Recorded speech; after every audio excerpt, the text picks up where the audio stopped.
Legends often reflect the environment, mindset, and traditions of the society they originate from. In modern times, as the world evolves, so do legends, taking on new dimensions to express that progress.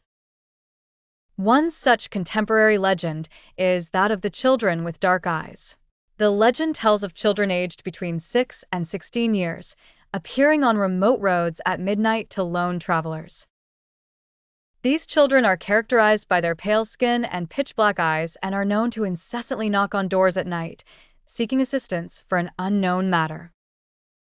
They are most commonly found in desolate areas, seldom frequented by people.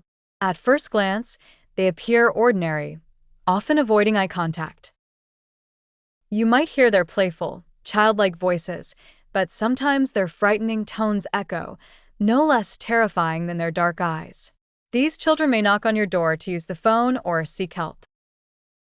Those who have encountered them recount that if their request is initially refused, they will try to appeal and beg for help. If the person remains unyielding, the children purportedly start to take control of the person's mind. One of the stories is told by Mrs. Mary, who recounted her experience with the dark-eyed children. She awakened one night to her dog's barking and found it sitting behind the door, barking furiously and scared. Mrs. Mary looked through the door, but saw no one. Just as she was about to open the door to calm her dog, it attacked her, preventing her from opening it. Surprised, she peeked through the window again and saw two girls, estimated to be 12 and 17 years old. The older girl asked to come in to make a phone call to reassure their mother. Mrs. Mary observed that the girls had pale skin, yellow hair, and looked at the ground shyly. Suddenly, as if knowing they were being watched, the older girl raised her head, revealing her dark eyes.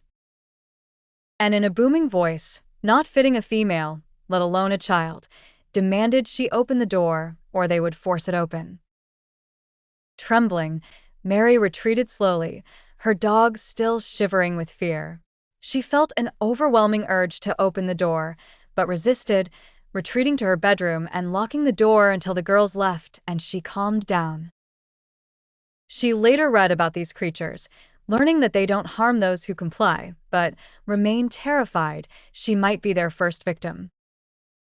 Another story is told by George, a security guard working late nights. One night, after work, he boarded a bus with a driver, two children, and a man at the back. Something about the children compelled George to glance their way.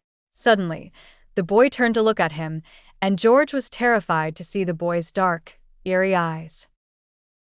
Panicking, George moved to sit beside the driver until he calmed down and returned home, constantly looking over his shoulder.